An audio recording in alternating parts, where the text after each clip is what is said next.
Et on termine notre émission avec fenêtre sur l'emploi. Un nouveau mot anglais. Et oui, à peine habitué au quiet quitting, il faut découvrir cette nouvelle expression qui arrive d'outre-Atlantique, le conscious quitting. Et on en parle avec Jérôme Buanec. Bonjour Jérôme.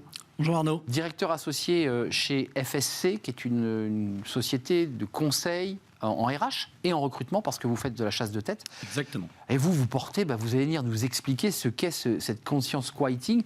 Est-ce qu'on peut considérer que cette conscious quitting, quand on la traduit, c'est le cran supérieur du quiet quitting? Si on faisait le strict minimum, on ne faisait pas plus qu'on nous demandait. Là, c'est le niveau au-dessus. Effectivement, depuis le Covid, il y a pas mal d'anglicismes qui sont apparus. Je vous confirme. On a découvert le ghosting, tout d'abord. Ça, c'était le phénomène où les candidats disparaissent au milieu des processus de recrutement. Derrière, on a eu droit d'abord à la grande démission, derrière le quiet quitting, donc la démission silencieuse. Cette fois, on reste en poste, mais on ne fait plus que le strict minimum. Et désormais, donc c'est assez récent, on parle de conscious quitting. Alors, c'est quoi le conscious quitting ?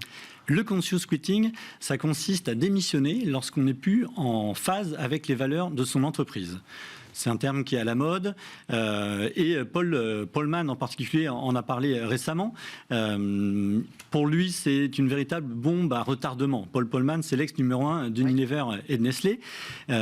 Pourquoi une bombe à retardement ? Parce que le phénomène est avant tout générationnel.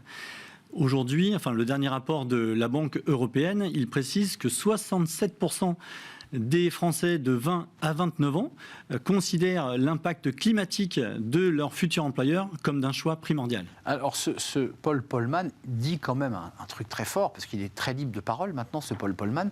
Il dit, c'est pas parce que vous avez donné un salaire supérieur, du télétravail et un baby-foot dans l'entrée que les salariés vont rester. Il dit, attention, bombe à retardement, il faut que les entreprises prennent à bras-le-corps cette question du sens.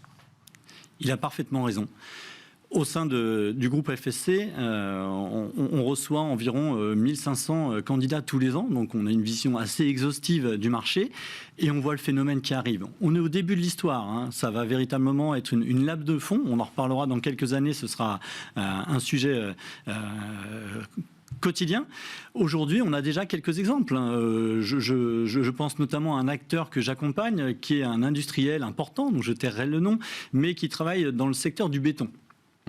On recrute pour lui justement quelqu'un qui va porter le sujet de la décarbonation. Bon.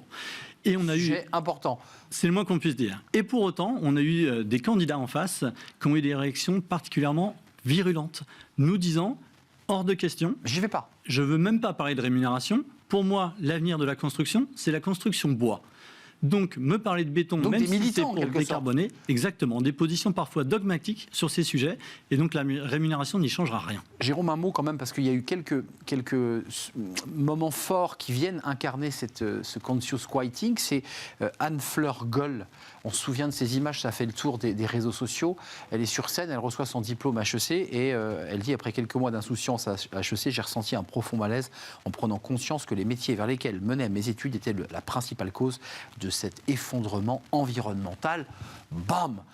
Et là, ça a jeté quand même un petit froid, parce que c'était la première fois que dans une remise de diplôme, quelqu'un remettait en question le système. Oui, effectivement. Alors, il y a plusieurs réponses face à ça.